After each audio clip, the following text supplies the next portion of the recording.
E você, paz, bom dia com muita alegria, bom dia na presença do nosso Pai Celestial, nosso Deus, nosso Leão de Judá. Amém? Estamos aí, mais uma vez, eu aqui, Pastora Bianca, com o nosso desafio de leitura bíblica. Hoje nós vamos do dia de número 153. Estamos aí em 2 Crônicas, capítulo de número 17 ao 18. E Evangelho de João, capítulo de número 13, do 1 ao 20. Amém?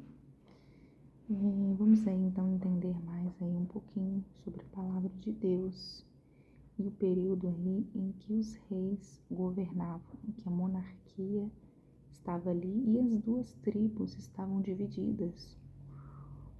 O povo de Deus, o povo de Israel, dividido em tribo do norte, que era Israel, e tribo do sul, que era Judá e Benjamim. Esse tempo em que nós tínhamos reis que seguiam a vontade de Deus, né? Hoje nós estávamos falando anteriormente do rei Asa, pertencente à tribo de Judá, que fez o que era correto aos olhos de Deus. E hoje vamos falar do rei Josafá ainda, sob a tribo de Judá, e vamos entrar aí no rei Acabe, esse muito conhecido, esse que tem aquela esposa, né, Jezabel, pertencente aí à tribo de Israel, tribo do norte. E a gente vai entender a diferença entre os que são dos que não são, né? Afinal de contas, Josafá se mantém aí o que o seu pai estava fazendo, mas Acabe permanece fazendo o que era mal, de acordo com os seus reis anteriores. Vamos fechar os nossos olhos? Pai, nós queremos mais uma vez agradecer por essa manhã, pedir que o Senhor fale conosco através dessa leitura e que o Senhor nos traga ensinamentos para os dias atuais. Nós possamos compreender cada vez mais a Tua palavra e ouvir o Teu Espírito falar conosco no íntimo. Nós agradecemos e louvamos por isso, em nome de Jesus. Amém. Então, capítulo de número 17 de 2 Crônicas, a palavra do Senhor ela nos fala assim: o reinado de Josafá de Judá. Rei Josafá pertencente a Judá. E ele diz assim: no lugar de Asa, reinou seu filho Josafá, que se fortificou contra Israel. Então Josafá, já prevendo aí guerras posteriores, ele opta por fortificar aí as muralhas da cidade de Judá. Vai dizer aqui, ó, que ele pôs tropas em todas as cidades fortificadas de Judá e estabeleceu também guarnições na terra de Judá e nas cidades de Efraim, que Asa, seu pai, havia conquistado. Então ele também fortaleceu a parte bélica da cidade, né, o poder militar da época. O Senhor esteve com Judá.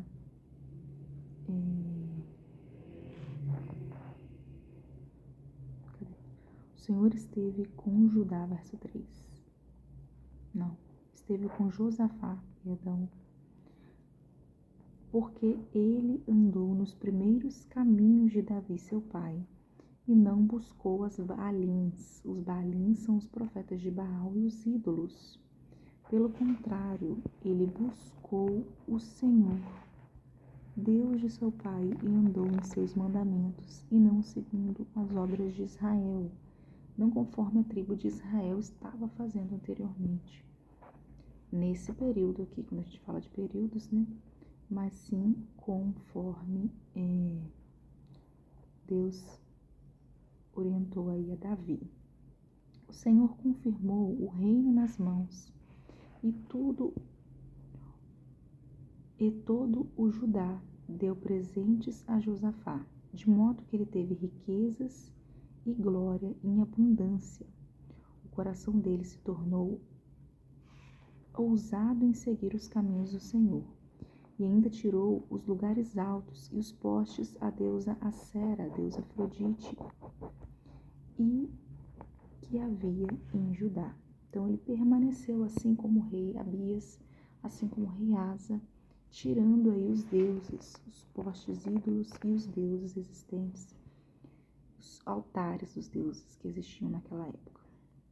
No terceiro ano de seu reinado, Josafá enviou os seus oficiais Ben-Halim, Obadias, Zacarias, Natanael e Micaías para ensinarem na cidade de Judá.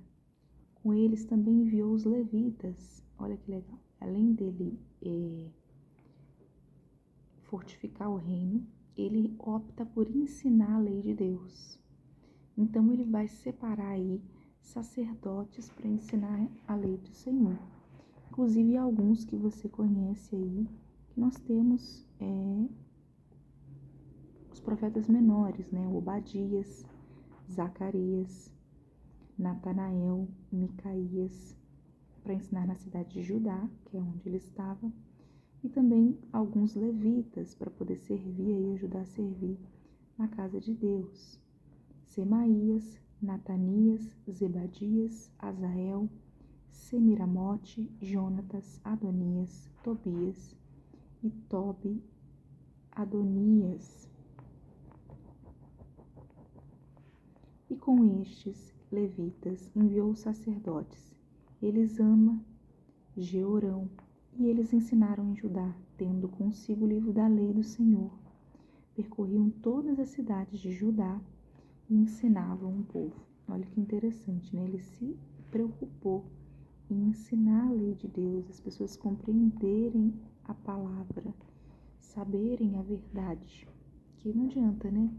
Só carregar a verdade debaixo do braço se a gente não conhece de fato a verdade.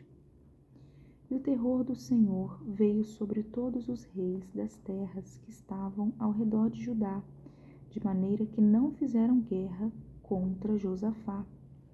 Alguns dos filisteus trouxeram até presentes a Josafá e prata como tributo. Também os árabes lhe trouxeram 7.700 carneiros e 7.700 bodes. Josafá se tornou cada vez mais poderoso e construiu fortalezas e cidades armazéns em Judá e empreendeu muitas obras nas cidades de Judá e tinha em Jerusalém gente de guerra, homens valentes. Este é o número deles segundo a sua família. Em Judá eram capitães de 1.000, o chefe Adna, com ele 300.000 homens valentes. Depois dele o capitão Joanã, com ele 280.000 homens. Depois Amazias, filho de Zicre, voluntariamente se ofereceu ao serviço do Senhor e às suas ordens, 200.000 homens valentes. De Benjamim, Eliada, homem valente, com ele 200.000 homens armados de arco e de escudo. Depois dele, nós temos Josabade, com 180.000 homens armados para a guerra. Estes estavam a serviço do rei, além dos que o rei tinha posto nas cidades fortificadas em torno de Judá.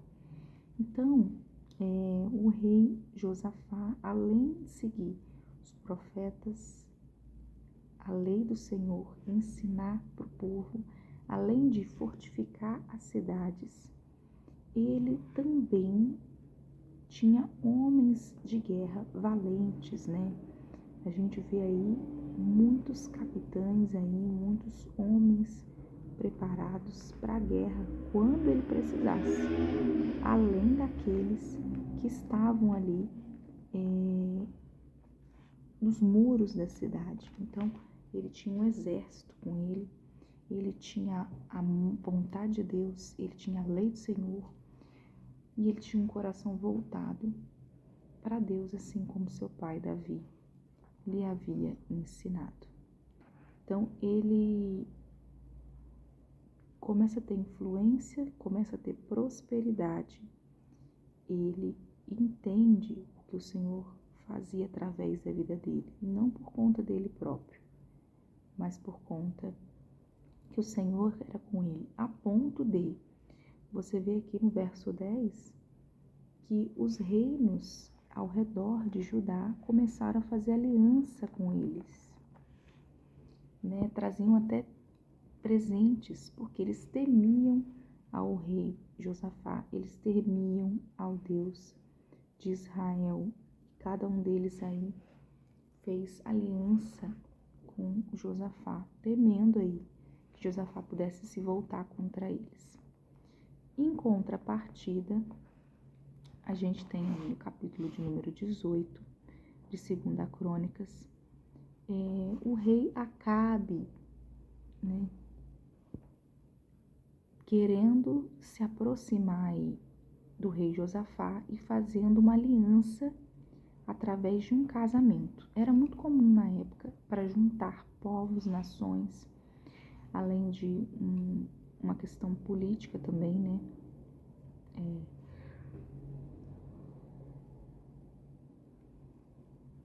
Estabelecer aliança através do casamento. Também espiritual, né? Afinal de contas, eles eram do povo de Israel. Mas aí esse matrimônio aí da filha de Josafá entre aí os de Acabe mostra que às vezes nem sempre tudo é como se parece. A aliança tinha essa intenção, mas Acabe acaba indo para outro caminho. E Josafá vai perceber isso aí a tempo, né?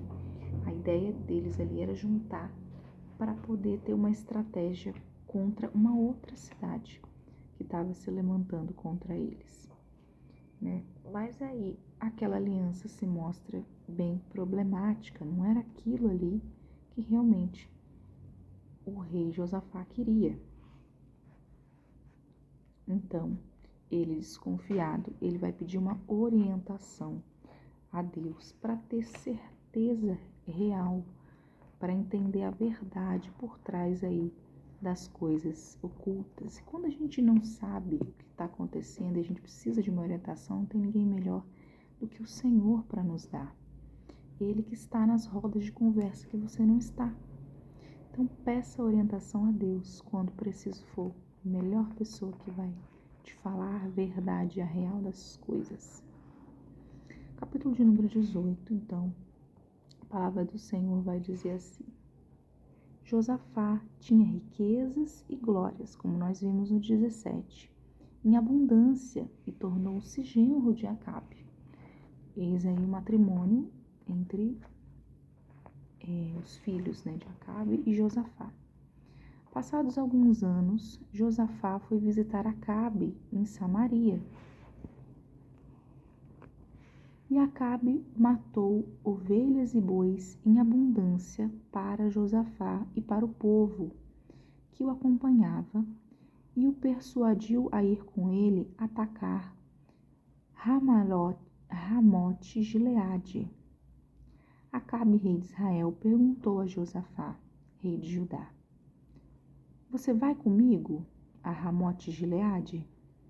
Josafá respondeu: Sou como você é, e o meu povo é como eu sou, é como o seu povo.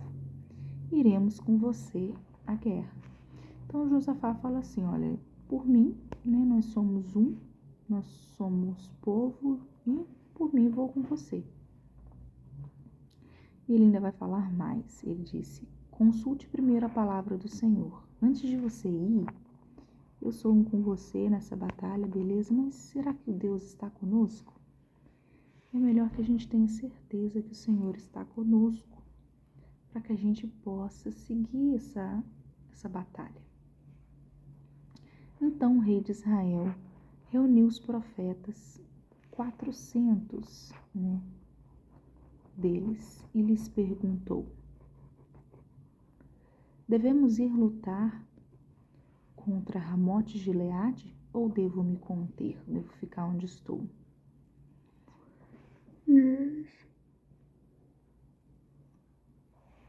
Responderam: vá, porque Deus a entregará nas mãos do rei. Então Josafá perguntou: não há aqui ainda algum profeta do Senhor para que o consultarmos?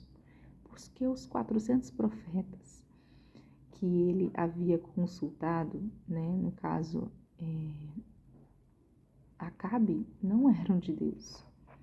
E aí, incomodado com isso, o rei Josafá quer consultar um profeta de Deus,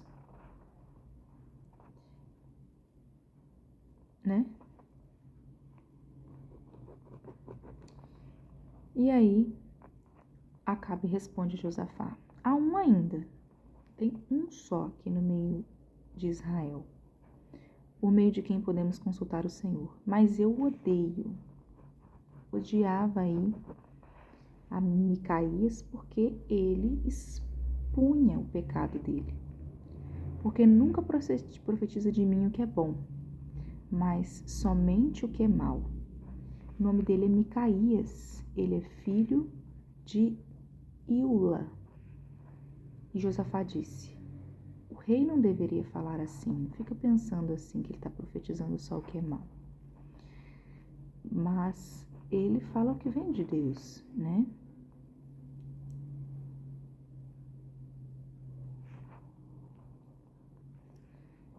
E aí, Acabe manda chamar o oficial e diz: traga-me depressa Micaías. Manda chamar ele lá, já que Josafá está querendo, E o rei de Israel e Josafá, o rei de Judá, estavam assentados, os dois ali, cada um no seu trono, vestido de trajes reais, numa eira à entrada do portão da cidade de Samaria. E todos os profetas profetizavam diante deles. Zedequias, o filho de Kenana, fez para si uns chifres de ferro e disse: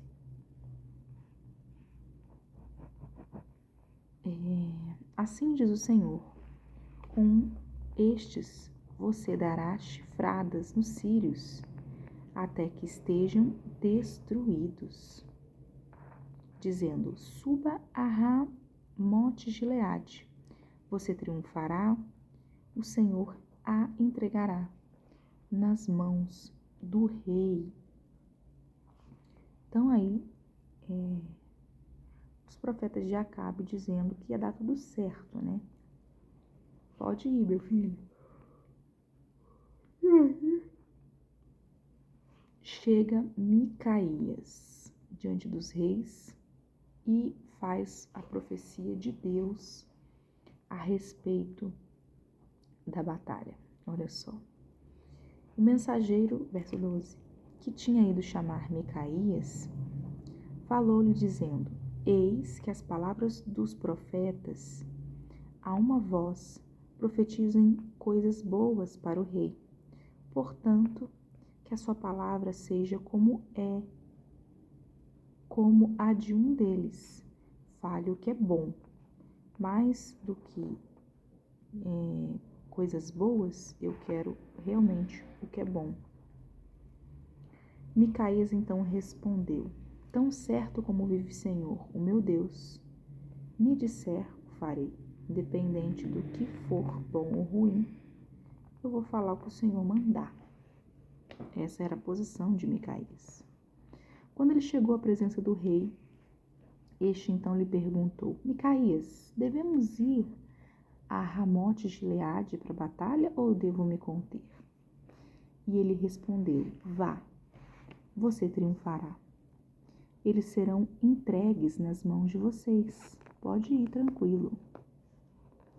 E o rei lhe disse: quantas vezes então devo fazer você jurar que não me fale a não ser a verdade em nome do Senhor? Então Micaías disse: vi todo Israel disperso pelos montes, como ovelhas que não têm pastor. E o Senhor Deus disse: estes não têm dono, que cada um volte em paz para sua casa. Então ele teve uma visão ali diferente. Ele viu as ovelhas dispersas, ele não viu a respeito de quem ia vencer ou não. Ele viu que estavam todos, posso dizer, debandados. Então o rei de Israel, que era Acabe, disse a Josafá: eu não disse você que meu respeito ele não profetiza o que é bom, mas somente o que é mal? Como assim, meu povo todo esparramado aí? Estou pedindo para ele uma informação, ele está me dando outra. E aí Micaías continuou: portanto, ouçam a palavra do Senhor. Vi o Senhor assentado no seu trono, e todo o exército do céu estava à sua direita e à sua esquerda. Então o Senhor perguntou: quem enganará Acabe, o rei de Israel, para que vá e seja morto em Ramote de Gileade? E um dizia uma coisa e outro dizia outra coisa. Então o Espírito saiu e se apresentou diante do Senhor e disse: eu o enganarei. O Senhor perguntou: como?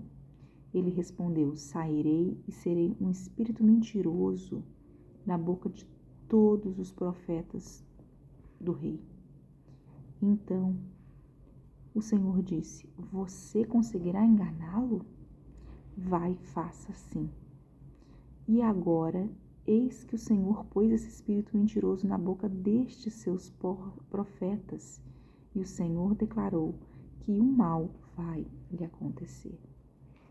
Então Zedequias, filho de Quenana, chegou, deu uma bofetada em Micaías e perguntou: por qual caminho passou o Espírito do Senhor ao sair de mim para falar com você? Ele estava alegando que o espírito da mentira estava com Micaías e não com Zedequias. Então Micaías respondeu: eis que você verá o dia em que estiver correndo de quarto em quarto, tentando se esconder. Então o rei de Israel disse: prendam Micaías, levem-no de volta a Amon, governador da cidade, e a Joás, filho do rei, e digam: assim diz o rei, metam este homem na cadeia e ponham a pão e água até que eu volte em paz.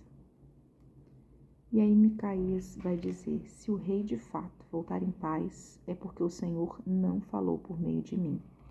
E acrescentou: que todos os povos ouçam isso.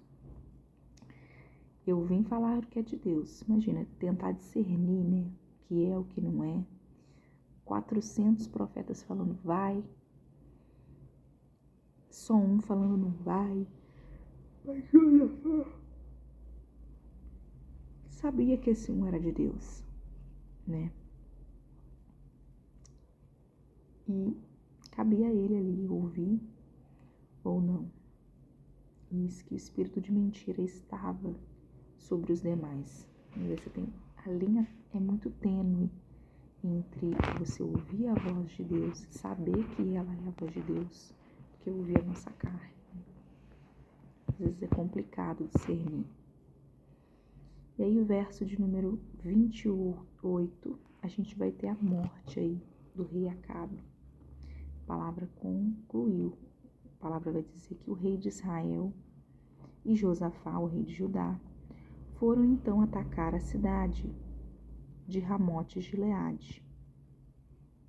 E o rei de Israel então disse a Josafá: eu vou me disfarçar, eu vou me entrar no combate, mas você use os trajes reais. Por quê? A profecia é que ele mataria, o rei seria morto. Então ele queria estar disfarçado ali no meio, porque se eles procurassem o rei, eles não iam achar, né? E assim o rei de Israel, Acabe, ele se disfarçou e entrou no meio do combate. Ora, o rei da Síria havia ordenado aos capitães dos seus carros de guerra que não lutassem nem contra pequeno nem contra grande, mas somente contra o rei de Israel. E quando os capitães dos carros viram Josafá, disseram: aquele é o rei de Israel.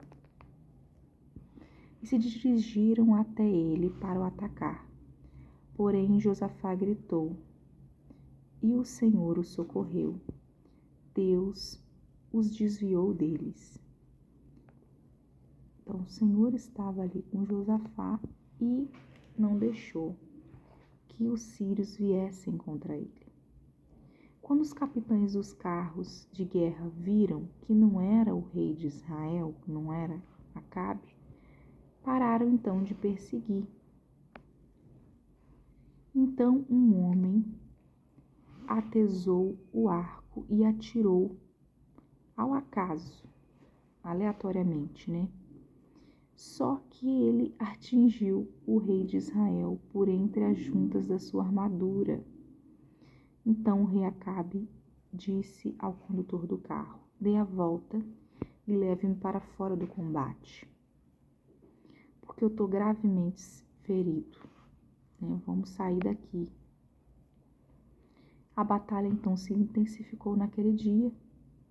Quanto ao rei de Israel, Acabe, segurou-se em pé no carro, de frente para os sírios até a tarde.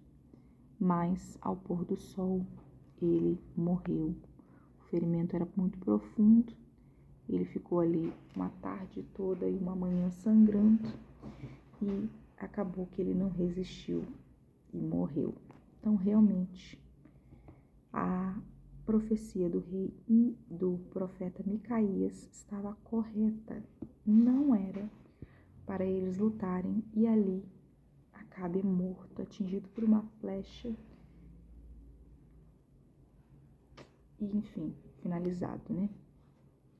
Vamos agora para o livro de João, capítulo de número 13. Evangelho de João, capítulo de número 13. João, capítulo de número 13, a gente vai ver aí Jesus se reunindo exclusivamente com os seus discípulos, né, ali na cerimônia do lava-pés, né, muito bonito, próximo aí à Páscoa. Ele escolhe estar com os 12, né, independente de ele ter pregado a muitas pessoas, agora nesse instante final, ele opta por estar próximos dos seus. Olha só, vai dizer assim, ó, antes da Páscoa, sabendo Jesus que era chegada a hora de passar deste mundo para o Pai, tendo amado os seus que estavam no mundo, amou-os até o fim. Durante a ceia, tendo já o diabo posto no coração de Judas, filho de Simão Iscariotes, que traísse Jesus, sabendo este que o Pai tinha confiado tudo às suas mãos e que ele tinha vindo de Deus e voltava para o Pai, ele tinha vindo de Deus e agora ele tinha que cumprir, voltar para Deus. Levantou-se da ceia, tirou a vestimenta de cima, pegando uma toalha, cingiu-se com ela. Em seguida, Jesus pôs água numa bacia e começou aí a lavar os pés dos discípulos e a enxugá-los com a toalha com que ele estava amarrado. Quando se aproximou de Simão Pedro, este lhe perguntou: vai lavar os meus pés, Senhor? E aí Jesus respondeu: o que eu faço você não compreende agora, mas você vai entender depois. Então, disse Pedro: Senhor, nunca lavará os meus pés. Tinha Simão Pedro e tinha Pedro, o irmão de Jesus, e tinha Pedro, em que a igreja foi edificada sobre ele. Ao que Jesus lhe respondeu: se eu não lavar, você não vai ter parte comigo. Você não vai ser um comigo. Então Pedro lhe pediu: Senhor, Então faz assim, não lava só os pés, não. Lava também as mãos, lava a cabeça, você já está lavando, lava tudo. Mas Jesus respondeu: quem não se banhou, quem já se banhou, quem já tomou banho, não precisa lavar nada, a não ser os pés. Pois quanto ao mais está todo limpo. E vocês estão limpos, mas não todos. Pois ele sabia quem era o traidor. Foi por isso que disse: nem todos estão limpos. Depois de lhes ter lavado os pés, Jesus pôs de novo as suas vestimentas e, voltando à mesa, perguntou-lhes: vocês compreendem o que eu lhes fiz? Vocês me chamam de mestre e de senhor, e fazem bem, porque eu o sou. Sim, eu sou mestre, eu sou senhor.